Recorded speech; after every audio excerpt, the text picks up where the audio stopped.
નમસ્કાર, ભાગ્ય દર્પણમાં આપનું સ્વાગત છે। કોઈમાં કંઈ ખામી દેખાય તો તેની સાથે વાત કરી લેવી, પણ દરેકમાં કંઈ ને કંઈ ખામી દેખાય તો થોડી વાતોની સાથે ખુદને પણ વાત કરી લેવી। તો આજના સુવિચાર સાથે શરૂ કરીશું આજનું ભાગ્ય દર્પણ।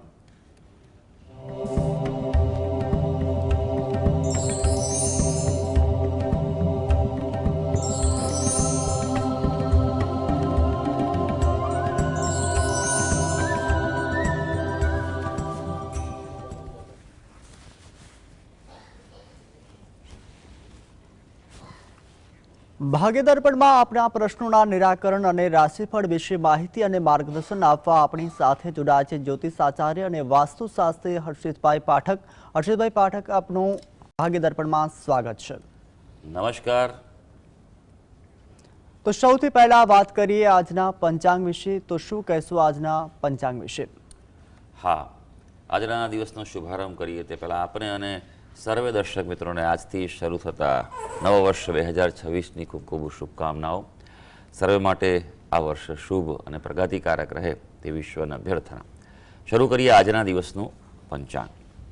આજે વાર છે ગુરુવાર, વિક્રમ સંવત 2082 ચાલી રહ્યો છે। તારીખની વાત કરીએ તો આજની તારીખ પહેલી તારીખ છે, એટલે 1 જાન્યુઆરી 2026। 2026ના વર્ષનો આ પ્રથમ દિવસ છે, 1/1/26। આજની તિથિની વાત કરીએ, પોષ મહિનો ચાલે છે, તેનો સુદ પક્ષ એટલે કે શુક્લ પક્ષની તેરસ છે। આજે છે પોષ સુદ તેરસ।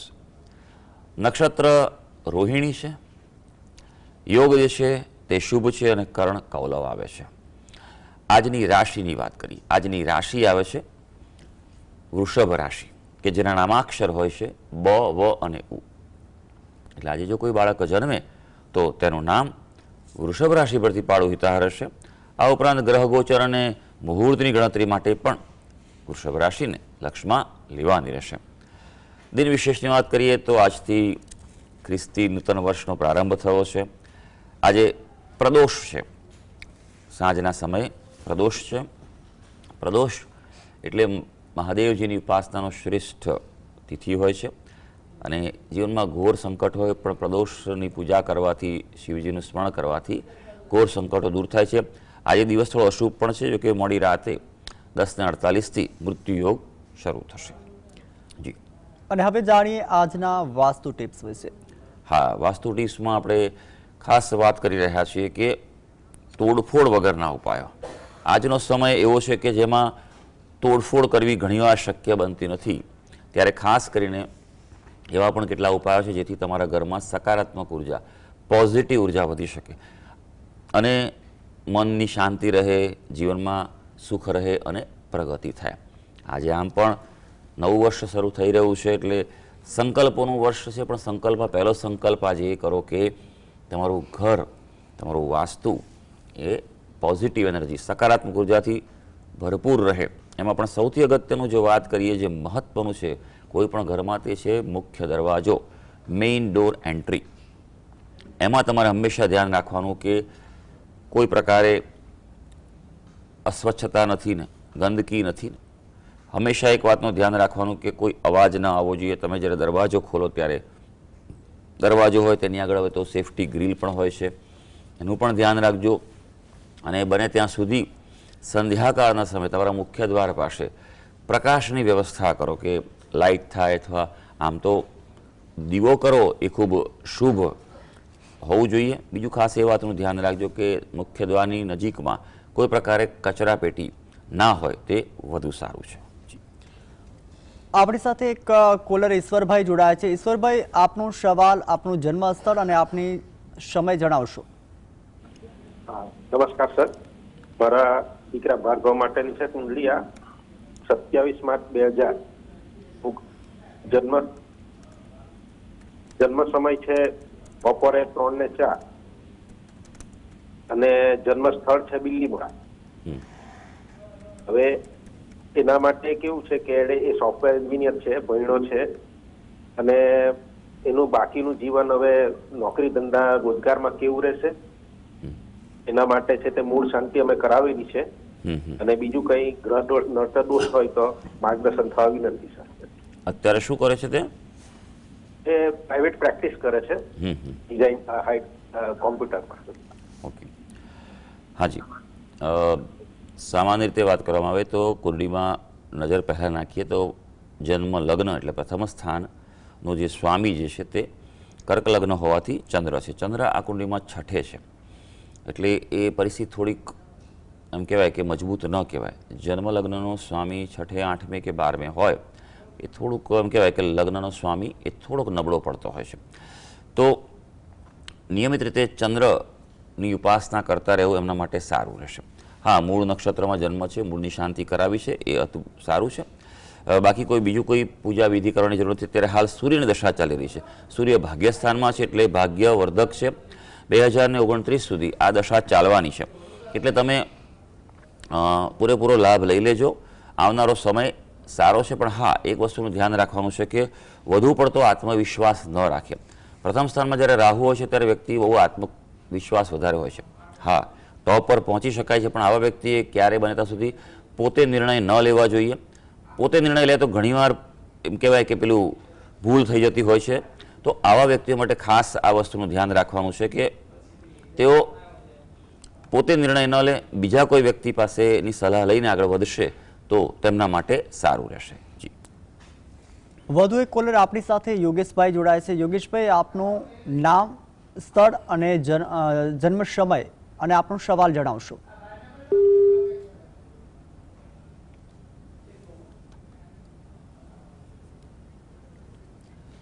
યોગેશભાઈ, આપનું નામ, સ્થળ અને આપનું સવાલ જણાવશો. તો વધુ એક કોલર આપણી સાથે કલ્પનાબેન જોડાયા છે. કલ્પનાબેન, આપનું નામ, સ્થળ અને આપનો સમય જણાવશો. સાહેબ, કલ્પનાબેન નડિયાદથી બોલું છું. મારી જન્મ તારીખ 16/10/65 છે. જન્મ સ્થળ ચકલાસી ગામમાં છે. સાહેબ, મને તકલીફ બહુ પડે છે. અત્યારે શરીરે સારું નહીં. મારું વરસ કેવું જશે સાહેબ? જન્મ સમય આપનો શું છે? રાત્રે પણ કયો સમય બેન? 2:30 થી 3. હાજી, કારણ કે સમય તમારો આવે તો જ તમારી કુંડળી બની શકે. જન્મ તારીખ, જન્મ સ્થળ અને જન્મ સમય આ 3 માહિતી હોય એ જરૂરી છે અને એનાથી જ તમારી કુંડળી બની શકે. પણ આશરે આપણે 2:30 વાગ્યાનો સમય લઈ રહ્યા છીએ અને તેના પર જે તમારું કુંડળી આવે તેની વાત કરીએ છીએ તો સિંહ લગ્નની કુંડળી આવે છે. મિથુન રાશિ છે આપણી અને મિથુન રાશિના જાતકો માટે એમ તો જોવા જઈએ ત્યારે ગુરુનું પરિભ્રમણ સારું છે, પણ વક્રી છે એટલે ફેબ્રુઆરી મહિનાથી તમને અનુકૂળતાની વૃદ્ધિ થવા મળશે. મૂળ આપના સુખસ્થાનમાં પ્રબળ અંગારક દોષ છે, કેતુ અને મંગળનો, અને તેના કારણે તમારે જીવનમાં આ પ્રતિકૂળતાઓનો સામનો કરવો પડે છે. અંગારક દોષનું આપ નિવારણ કરાવો. મંગળ ગ્રહના બને તેટલા વધારે જપ કરો, એનું દાન કરો, બરાબર છે. મંગળની ઔષધિથી સ્નાન કરો, મંગળવારે ભૂખ્યા વ્યક્તિને ખવડાવો અને ગણપતિની ઉપાસના કરો. તમારા માટે અનુકૂળતા ખૂબ સારી રહી શકશે. જી, વધુ એક કોલર આપણી સાથે યોગેશભાઈ જોડાયા છે. યોગેશભાઈ, આપનું નામ, સ્થળ અને સમય જણાવશો અને આપનો સવાલ કહેશો.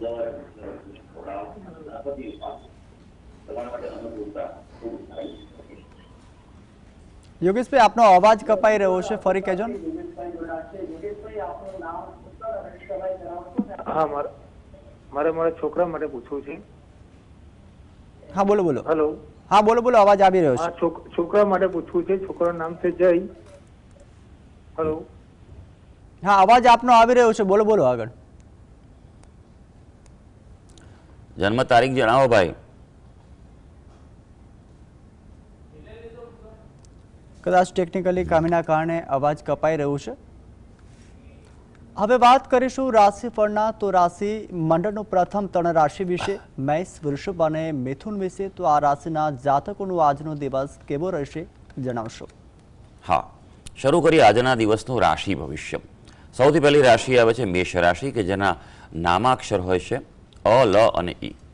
ભાઈ, આજના દિવસે થોડુંક ધ્યાન રાખવાનું છે. તમારું વાણી એટલે કે કોમ્યુનિકેશન સુધારવાની જરૂર છે. એના પર જેટલો કાબુ રાખશો તે પ્રમાણે તમને લાભની પ્રાપ્તિ થઈ શકે તેમ છે.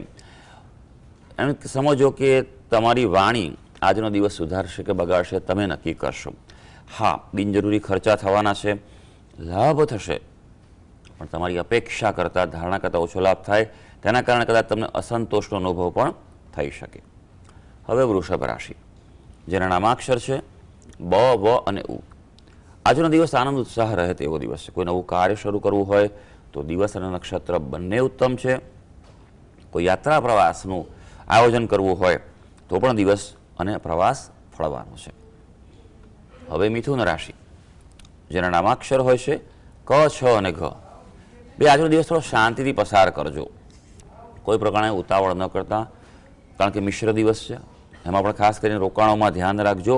હા, ધાર્મિકતામાં વધારો થાય એટલે આજે પૂજાપાઠ કે દેવ દર્શન વધારે કરો એ હિતાવહ છે. જી અને જી હવે વાત કરીએ રાશિ મંડળની અન્ય 3 રાશિ કર્ક, સિંહ અને કન્યા રાશિની. તો આ રાશિના જાતકોનો આજનો દિવસ કેવો રહેશે? હા, આગળ વધીએ. હવે વાત કરીશું કર્ક રાશિની. કર્ક રાશિના જાતકો જેના નામાક્ષર હોય છે ડ અને હ. આપણા માટે આજે પરિવારમાં આનંદ રહે તેવો દિવસ છે. પરિવારમાં ખુશી રહે, પોતાનો ધંધો રોજગાર હશે, વૃદ્ધિ થઈ શકે તેવો દિવસ છે. આજે કોઈ નવી મુલાકાત લાભદાયી છે. કંઈ નવું કાર્ય કરવું હોય, નવી શરૂઆત કરવી હોય, ઉત્તમ છે. આમ પણ નવું વર્ષ શરૂ થઈ રહ્યું છે. નવો સંકલ્પ લઈને કંઈક નવું જરૂરથી કરજો. સિંહ રાશિ, જેના નામાક્ષર છે મ અને ટ. આજે કાર્યની કદર થાય તેવો દિવસ છે.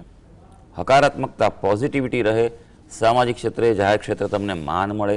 આ ઉપરાંત એક વાતનું ધ્યાન રાખજો કે મિત્રો સાથે મતભેદ થઈ શકે તેમ છે. હવે કન્યા રાશિ, કન્યા રાશિના જાતકો જેના નામાક્ષર હોય છે પ, ઠ અને અણ. એ આપના માટે ધ્યાન રાખજો કે તીર્થયાત્રાનું આયોજન કોઈ થાય, દેવદર્શને જવાનું થાય અને તે થાય તો આપ જઈ આવજો. એ તમારા માટે ફળદાયી રહેવાનું છે. નોકરિયાત વર્ગને આજે અનુકૂળ દિવસ છે. સેવાકર્મી હોય, દલાલી કરતા હોય, કન્સલ્ટન્સી કરતા હોય, દિવસની અનુકૂળતા છે. હા, પણ ઘરમાં વડીલોની કોઈ નાની મોટી ચિંતા થાય તેવું બની શકે. વધુ એક કોલર આપણી સાથે લવજીભાઈ જોડાયા છે. લવજીભાઈ, આપ કોના માટે સવાલ કરી રહ્યા છો? જેનો સવાલ વ્યક્તિનું છે, તેનું નામ, જન્મસ્થળ અને સમય જણાવશો. હાલો. હા લવજીભાઈ, આપનો અવાજ આવી રહ્યો છે. નામ, જન્મસ્થળ અને સમય જણાવશો. મારું નામ રવજીભાઈ તલસીભાઈ. હાલો. હા, બોલો બોલો આગળ. જન્મ તારીખ અને જન્મ સમય જણાવશો. રવજીભાઈ તલસીભાઈ. હાલો. હા, જન્મ તારીખ અને જન્મ સમય. એ રવજીભાઈ અને જન્મ તારીખ છે 16/8/58. સમય કહેશો? તમે પરવડીએ. અને આપનો સવાલ કહેશો હવે લાસ્ટ. સમય જન્મ તારીખ 16/8/58. જન્મ સમય પરવડીએ એટલે વહેલો 4 વાગે. ગામ સરોડી, તાલુકો ચોટીલા, જિલ્લો સુરેન્દ્રનગર. અને હવે આપનો પ્રશ્ન. અત્યારે હું રાજકોટ રહું છું અને બીમાર બહુ રહું છું અને દુકાન ભરવાના છે. શું થશે? છત્તાસગઢમાં કે જગ્યા મળશે કે નહીં? હાજી હાજી ભાઈ, પ્રશ્નમાં એવું છે કે હાજી. સૌથી પહેલાં આપનો સ્વાસ્થ્યનો પ્રશ્ન છે, તેના પર આપણે વાત કરીએ. તમારી કુંડળી શું કહી રહી છે? મિથુન લગ્નની કુંડળી આવી રહી છે. લગ્નનો સ્વામી બુધ છે, 3જા સ્થાનમાં છે. મિત્ર સૂર્યની રાશિમાં ચંદ્રની સાથે છે, પણ વક્રી છે. અહીંયા લગ્નેશ વક્રી હોવાને કારણે જીવનમાં ઘણીવાર નિર્ણય શક્તિ ખૂબ ઘટતી હોય છે. એમાં પાછું બુધ છે. બુધ જીવનમાં મજબૂત હોવો બહુ જરૂરી છે. જે વ્યક્તિનો બુધ મજબૂત હોય તે વ્યક્તિ જીવનમાં સારા નિર્ણયો લઈ શકે છે, સચોટ આકલન કરી શકે છે. એટલે પહેલી વસ્તુ એ છે. બીજું, લાભસ્થાનમાં આપનો પ્રબળ અંગારક દોષ છે અને તેના કારણે જે લાભો અટકતા હોય, જીવનમાં મહેનત કરતા હોય પણ તે પ્રમાણે પ્રાપ્તિ ન થાય, આપણા બધે બીજો કોઈ લાભ ખાટી જાય, યશ ખાટી જાય તેવું બનતું હોય છે. એટલે જીવનમાં કુંડળીમાં આ યોગો બની રહ્યા છે. અત્યારે હાલ પ્રથમ સ્થાનમાંથી, લગ્નમાંથી તમારે ગુરુ મહારાજનું પરિભ્રમણ થઈ રહ્યું છે. એટલે એ સારો યોગ છે. જેમ જેમ આ વર્ષ આગળ વધશે તેમ સારું થશે. પણ તમારી રાશિ જે છે તે સિંહ રાશિ આવે છે. સિંહ રાશિને નાની પનોતી ચાલે છે. એટલે નાની પનોતીના આપ ઉપાય કરી લેજો. ખાસ અગત્યનું છે, પનોતી નાની હોય કે મોટી હોય, ઉપાય કરવો જરૂરી છે. સૌથી અગત્યનો પ્રભાવી સરળ ઉપાય એ છે કે દર શનિવારે સાંજના સમયે હનુમાનજીના મંદિરે જાઓ, તેલ સિંદૂર ચડાવો, હનુમાન ચાલીસાનો પાઠ કરો, વધારે ઈચ્છા થાય તો આંકડાની એક માળા ચડાવજો અને ખાસ પીપળાની પ્રદક્ષિણા કરો અને જળ ચડાવો. આટલું નિયમિત કરશો અને હા, અંગારક દોષનું નિવારણ કરાવશો તો ઘણી બધી તકલીફો છે તેમાંથી આપ બહાર આવી શકશો. વધુ એક કોલર આપણી સાથે ગીતાબેન જોડાયા છે. ગીતાબેન, આપનું નામ, સ્થળ અને સમય અને આપનું સવાલ જણાવશો. હાલો, એ જામજોધપુર થી બોલું. મારા સન વિશે પૂછવાનું છે. હા, બોલો બોલો. એનું નામ, જન્મ સ્થળ અને સમય જણાવશો. 4/7/98, સ્થળ જામજોધપુર, સમય 10:55 રાત્રે. MS ઓર્થોપેડિક છે, તો એના યોગ ક્યાં છે SRP કરવાના? આગળ ભણવું છે હમણાં, બરાબર છે? યોગ એટલે ભારત માટે પૂછો છો કે મનાઈ ગયું છે MS ઓર્થોપેડિક, પણ અત્યારે SRP માટે અરજી કરે છે, પણ કઈ નક્કી હજી નથી, સીટ ખાલી નથી કઈ જગ્યા. હાજી, FRCS કરવું છે હમણાં, એમ ને? અને વિદેશ જવા માટે કે અમદાવાદ ભારતમાં કરવું છે? અહીંયા ભારતમાં જ, સારું. ગુજરાતમાં. ગુજરાતમાં ખાસ. ચાલો જોઈ લઈએ કે કુંડલી શું કહે છે, અત્યારે યોગ કેવા ચાલી રહ્યા છે. કુંભ લગ્નની કુંડળી આવી રહી છે. સ્વામી જે રાશિનો સ્વામી જે છે, તુલા રાશિ છે, તે શુક્ર છે. અત્યારે યોગ થોડા છે, મહેનત ચાલુ રાખો, પણ હજી ફેબ્રુઆરી મહિના બાદ યોગ પ્રબળ થઈ રહ્યા છે, એટલે પ્રયત્ન ચાલુ રાખશો તો ચોક્કસ મળશે. બે વસ્તુ ખાસ કરજો.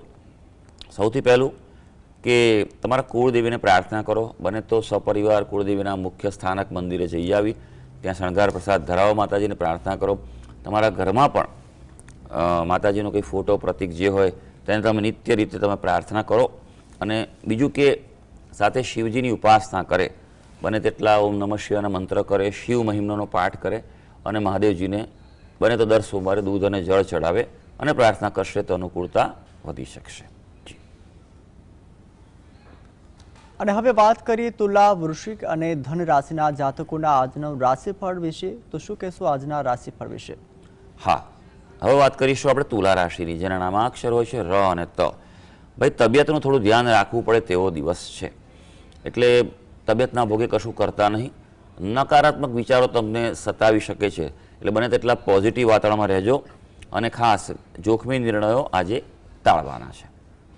વૃશ્ચિક રાશિ, જેના નામાક્ષર છે ન અને ય. અનુકૂળતા ભર્યો દિવસ છે આપણા માટે, આપની રાશિ માટે. ગ્રહો સપોર્ટ કરી રહ્યા છે. કોઈ નવી વસ્તુ લાવવી હોય, નવી ખરીદી કરવી હોય, દિવસ સારો છે. જાહેર ક્ષેત્રે પણ પ્રતિષ્ઠા પ્રાપ્ત થઈ શકશે. ધનુ રાશિ, જેના નામાક્ષર છે બ, દ, ફ અને ડ. કામકાજમાં સફળતા મળે તેવો દિવસ છે આજે, એટલે અગત્યના કામો હાથ પર લઈ લેજો. આરોગ્યમાં પણ જો નાની મોટી તકલીફ હશે તો એમાંથી સુધારો જોવા મળી શકશે. આજે આર્થિક લાભની સંભાવના પણ ફળદાયી બની શકશે. જી. અને હવે વાત કરીએ રાશિ મંડળની અંતિમ 3 રાશિ મકર, કુંભ અને મીન રાશિના. તો આ રાશિના જાતકોનું આજનો દિવસ કેવું રહેશે તે જણાવશો. હવે વાત કરીએ મકર રાશિની, જેના નામાક્ષર છે ખ અને જ. ભાઈ, સંતાનો માટે ચિંતા રહે તેવો દિવસ છે થોડો, એટલે એ બાબતે ધ્યાન આપી દેજો. અભ્યાસમાં પણ સફળતા રહેવાની છે, પણ જોખમી રોકાણોથી આજે બચવાનું છે. કુંભ રાશિ, જેના નામાક્ષર છે ગ, સ, શ અને શ. ભાઈ, થોડો થાકનો અનુભવ થાય તેવો દિવસ છે, એટલે જરૂરી હોય એટલું કામ આજે હાથ પર રહેજો, બાકી રિલેક્સ રહેજો. જાહેર જીવનમાં હો, ઉચ્ચ હોદ્દા પર હો તો સંભાળવાની જરૂર પડશે. કોઈ અગત્યના મહત્વના નિર્ણય હોય તો થોડી રાહ જુઓ, બને તો આજે ટાળવાની સલાહ છે. મીન રાશિ, જેના નામાક્ષર છે દ, ચ, ઝ અને થ. ભાઈ, આજે હળવાશ અનુભવાય તેવો દિવસ છે, થોડું રિલેક્સ આપ ફીલ કરશો. પોતાનો ધંધો હશે, વેપાર હશે, વ્યવસાય હશે તો લાભ થઈ શકે. વિદ્યાર્થીઓ માટે સારો સમય ચાલી રહ્યો છે. તો સર્વે દર્શક મિત્રોનો આજનો દિવસ અને આજથી શરૂ થતું નવું વર્ષ શુભ અને મંગળદાયી રહે તેવી ઈશ્વરને અભ્યર્થના. અર્ષિતભાઈ, ભાગ્ય દર્પણમાં આપ જોડાયા અને ખૂબ સરસ માહિતી આપી, તે બદલ આપનો ખૂબ ખૂબ આભાર. ધન્યવાદ. તો હાલ ભાગ્ય દર્પણમાં બસ આટલું જ. નમસ્કાર.